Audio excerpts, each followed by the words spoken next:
Sometimes the universe gives you an opportunity to test the patience that you've been touting about on YouTube.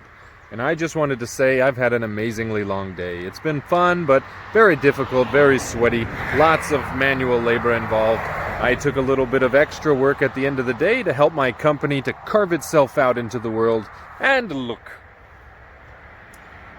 Unfortunately, my truck broke down, and it's been a while. I'm sitting here waiting for a tow, so I figure I'll do a video. So sit tight and enjoy the light, the darkness, and the equilibrium. Why, O people, do we hide what is inside of the soul? Why do we hide the darkness? Why do we hide the light? Why do we use a pretend version of the light in order to make ourselves believe that we are in fact good and in line with our inner self? Why, O friends, do we put on a guise, a character for the world to see? Much like this voice I'm using to create this video, we are always in caricature. For what reason can we not establish within ourselves an understanding of the darkest thoughts and deepest desires of our hearts? Why is it that we think that if anything bad were to come into our minds as a thought, that makes us a bad person on the outside?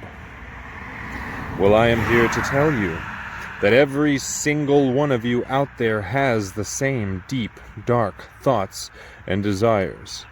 Whether or not you give credence to that thought is another matter entirely, but I can promise you it is there. Some people's may be a little bit more creative than others, but that does not mean that the darkness is any different. One sin does not outweigh another, so, therefore, if by this system we are sinning, all of us are sinning with these thoughts. But instead of believing that, how about I teach you that none of us are in sin with these thoughts? It is only when a thought, which is an angel or a demon, manifests itself in a physical vibration created and delivered by you. That is the only situation in which an evil thought becomes evil, for a thought is just a thought. But an evil thought given evil action becomes an evil deed and a sin entirely. You and I, we are the light.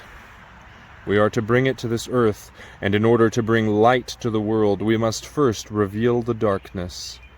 Because, as every matter has an antimatter, every light has a dark.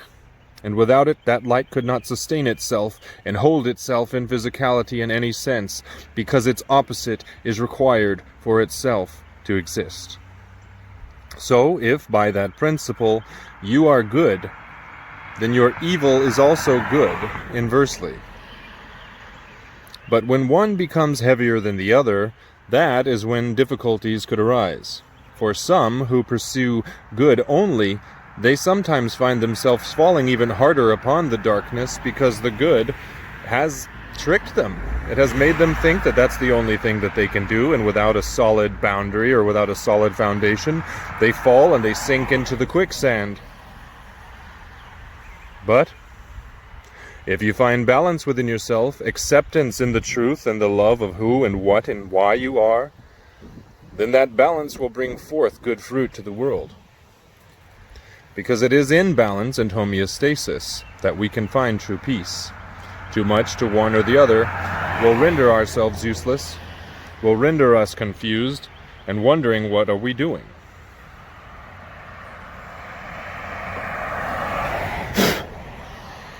Now that sounds confusing the way that I've worded it, so I should not be only good. That's not necessarily what I am saying. But what I am saying is that if you want to be good, you must equally understand the bad within yourself. That way, the bad does not confuse you, trick you, use a guise like a wolf in sheep's clothing to deliver itself to the forefront and trick you into thinking that you've been doing good all this time. Just do. Be yourself. Be the human being that you always knew you were. Or if you're an angel, be that. If you're a demon, well, heck, be that too. But just do not lie to yourself. For lying to oneself isn't actually possible, and you will suffer from the pain of it. Now, I just wanted to say that I love you, I love the darkness, and I love the light within each one of you. And if you can come to that same conclusion of love within yourself, you will be a much more well-rounded human being. I hope to see you here again soon, and I love you.